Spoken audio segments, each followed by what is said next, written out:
Good morning, dear students. So, today we are going to start our next topic of electrical capacitance of class 12th, which is the capacitance of a parallel plate capacitor. ठीक है, as we have already studied that what is the parallel plate capacitor and what is its working principle. ठीक है, तो today we are just calculating the value of capacitance of this parallel plate capacitance. ठीक है, so as you all know what is the value of capacitance, so you have already studied that the capacitance of a capacitor that is equal to C is equal to Q by B.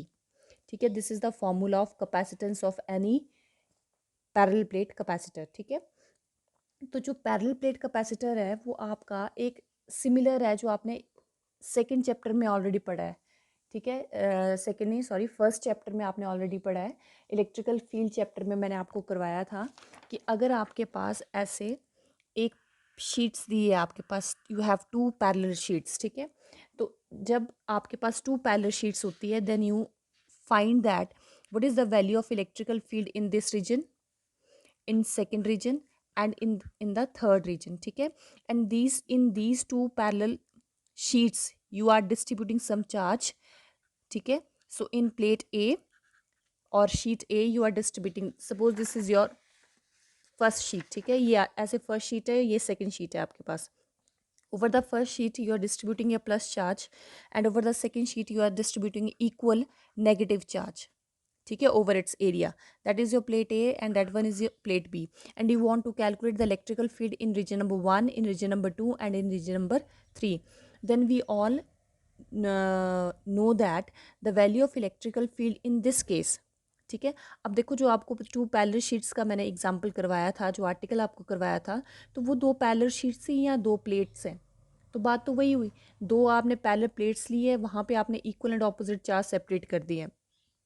ठीक है, तो यहाँ पे जब हम देखते हैं तो यहाँ पे इलेक्ट्रिकल फील्ड बिकम ज़ीरो होती है. In the region 3 it is also equal to zero and in region number 2 the electrical field is equal to sigma by epsilon naught and this is a uniform electrical field. ठीक है, ये हमने already पहले पढ़ा हुआ है.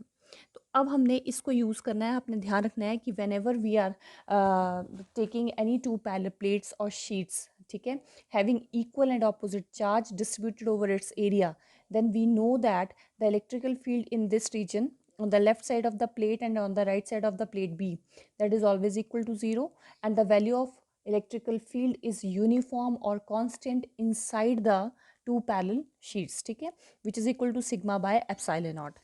So today we are just calculating the value of capacitance. ठीक है, सी what is the value of capacitance of this parallel plate capacitor. तो I have already told you that in parallel plate capacitor we are taking a plate A. ठीक है, in which we are giving a charge to plate A. ठीक है, हम सिर्फ plate ए को charge देते हैं, प्लेट बी को हम कोई चार्ज नहीं देते. तो सपोज और आपने ये जो प्लेट्स रखी है, ये प्लेट रखी है आपने एयर में रखी है, इंसुलेटेड मीडियम में रखी है. ठीक है, और आप इस पर चार्ज डिस्ट्रीब्यूट कर रहे हो. तो suppose in plate A you are giving a plus Q charge. ठीक है, प्लस क्यू चार्ज के बाद आपने फर्दर नहीं दिया क्योंकि उसके बाद वो आइसोलेशन शुरू हो जाती है. ठीक है, तो you are giving a plus Q charge over a plate A. Then due to the induction, ठीक है, इंडक्शन की वजह से the near face of plate B, ठीक है, there is a production of induce charges equal minus Q charge. ठीक है, वहाँ पे माइनस क्यू चार्ज आ जाएगा, that is your minus Q charge. ठीक है, and on the farther face of plate B we have a plus Q charge. तो आपने पहले प्लेट बी यू आर आपने उसको अर्थ किया, तो जो आपका ये चार्ज होता है they will move to the ground and you are left with only negative charge. ठीक है, so in plate A you are getting a plus q charge and on plate B you have a minus q charge, equal है minus q charge. तो आपने ध्यान रखना है कि आपको अगर पूछा जाता है कि what is the total charge on the capacitor, ठीक है, तो यहाँ पे आप बोलोगे प्लस क्यू यहाँ है माइनस क्यू यहाँ है, तो टोटल चार्ज जो वो ज़ीरो हो जाएगा. नहीं, आपने ध्यान रखना है कि जब भी आप चार्ज देते हैं तो you are giving a charge to plate A. Plate B को आप चार्ज नहीं दे रहे हो, वो तो इंडक्शन की वजह से डेवलप होती है जो खुद के चार्ज है. तो आप चार्ज की जो स्टोरेज कर रहे हो दैट इज़ ऑन प्लेट ए. तो जो भी प्लेट ए पे चार्ज होगा वही चार्ज आपका पूरा कैपेसिटर का कंसीडर किया जाता है. तो यहाँ पे आप ज़ीरो नहीं बोलोगे, अगर यहाँ मैं बोलूँ what is the total charge on the capacitor, then you say simply plus Q charge. ठीक है, अब आपने चार्ज डिस्ट्रीब्यूट किया ओवर द एरिया। ठीक है, तो जब आप किसी एरिया पे चार्ज डिस्ट्रीब्यूट करते हो, then you have surface charge density. So in this plate you have plus charge, so you have plus sigma surface charge density. Over a plate B you are getting a minus q charge, so in plate B you are having a minus surface charge density. ठीक है, so parallel plate capacitor, it consists of two thin conducting plates A and B of area A. ठीक है, तो यहाँ पे आप A change भी कर सकते हो, B या C भी ले सकते हो। प्लेट्स को कंसीडर कर लो आप B और C, और प्लेट्स का एरिया आप A कंसीडर कर लेना। ठीक है, parallel to each other and separated by some insulated medium, and the distance between these two plates is small d. ठीक है, plus q charge is given to plate A, then due to the induction, ठीक है, the minus q charge is induced on the near face of B, and plus q charge is on the farther face of the plate B, and this plus q charge कहाँ चला जाएगा, ground में चला जाएगा। ठीक है, क्योंकि हमने प्लेट बी को अर्थ किया। ठीक है, सो द अब आपने ये चीज़ निकालनी है, सी निकालना है। तो इसमें सी में आपने इस पैरेलल प्लेट कैपेसिटर को ध्यान रखना है, बहुत इंपॉर्टेंट है ये, कि what is the formula of capacitance of this parallel plate capacitor when there is a air or insulated medium in between the plates. Plates के बीच में एयर होगी। ठीक है, तो आपका इंसुलेटेड मीडियम होगा, तो कैपेसिटेंस की वैल्यू कितनी होगी। सो आपको जब कैपेसिटेंस निकालना है, then you have to find the values of Q and B. So in this case you want to calculate the capacitance of this parallel plate capacitor, so you must know that what is the total charge on the capacitance. So in this case the total charge on this capacitance is plus Q. So you have already known the value of this quantity, Q की value कितनी है, plus Q ही है। अब आपको निकालना है कि plates के बीच में पोटेंशियल कितना है, V निकालना है आपको। तो जब आप कैपेसिटेंस निकालोगे तो आपको ये दो चीज़ें चाहिए होती है, ये आपको ऑलरेडी गिवन है, ये आपने निकालना है, V आपने निकालना है। ठीक है, तो बहुत सिंपल है, कुछ नहीं है। तो सबसे पहले हम निकालेंगे सरफेस चार्ज डेंसिटी। ठीक है, तो जब मैं यहाँ पे सरफेस चार्ज डेंसिटी निकालूंगी, तो surface charge density you know that sigma is equal to charge upon area. तो आपने कंफ्यूज बिल्कुल नहीं होना है कि जब आप चार्ज दे रहे हो तो प्लेट ए को ही लेके चलना है आपने। तो surface charge density charge upon area, so in this case the charge is plus Q, और क्यू अपॉन कितने एरिया में आप डिस्ट्रीब्यूट कर रहे हो, ए में। So this is the formula of surface charge density, तो चैप्टर नंबर 1 में आपको ऑलरेडी करवाया है। ठीक है, चार्ज अपॉन एरिया।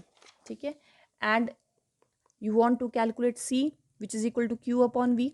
ठीक है, तो आपने क्या चीज़ निकालना, वी निकालना है। अब आप वी कैसे निकाल, ये तो आपको ऑलरेडी पता है, you want to calculate V, तो आपने ऑलरेडी पढ़ा है इलेक्ट्रिकल फील्ड जो है that is equal to 1/4 pi epsilon naught into this. तो आर को मैंने सेपरेट करके लिखा। ठीक है, so you have this formula 1/4 pi epsilon naught Q by R क्या चीज़ होती है, इट इज़ द पोटेंशियल। ये पोटेंशियल का फॉर्मूला होता है, 1/4 pi epsilon naught Q by are potential का फॉर्मूला है, तो उसको मैंने लिखा वी, और ये नीचे डिनोमिनेटर में R. So you have electrical field is equal to V by R. या फिर आपने इलेक्ट्रिकल फील्ड और पोटेंशियल का फॉर्मूला भी पढ़ा है, E is equal to minus D V by D R. अब यहाँ पे हमने पोटेंशियल निकालना है, तो आप सभी को पता है potential is a scalar quantity, और whenever we are calculating any scalar quantity then we do not include the negative sign in the formula. ठीक है, तो यहाँ पे मेरे पास E is equal to minus D V by D R है। तो जब मेरे पास minus D V by D R है यहाँ पे, तो यहाँ पे नेगेटिव साइन को मैंने इंक्लूड नहीं किया। ठीक है, क्योंकि मैंने स्केलर क्वांटिटी निकालनी है। So E is equal to V by R, and V देखो सेम ही है ये। ठीक है, d V by D R का मतलब क्या है, change in potential with respect to distance. तो जब चेंज निकालोगे आप, तो पोटेंशियल में कुछ चेंज आएगा तो वो पोटेंशियल ही तो आएगा। तो चेंज इन डिस्टेंस है तो डिस्टेंस ही तो आएगा, तो मैंने वी बाय आर लिखा। So V is equal to E into R. तो आपका पोटेंशियल निकालने का फॉर्मूला ई इंटू आर बन गया। जो चीज़ मेरे पास गिवन है, इलेक्ट्रिकल फील्ड गिवन है, निकाल सकते हैं हम, डिस्टेंस हमें पता है, तो हम ये फॉर्मूला यूज़ करेंगे। यहाँ मैंने लिख दिया, नेगेटिव साइन क्यों नहीं इंक्लूड किया है, क्योंकि हम स्केलर क्वांटिटीज़ निकाल रहे हैं। ठीक है, तो आपको जब वी निकालना है, क्योंकि आपको ये चीज़ निकालनी है, तो वी निकालने के लिए आपको ये दो चीज़ें निकाल दो, ई और आर।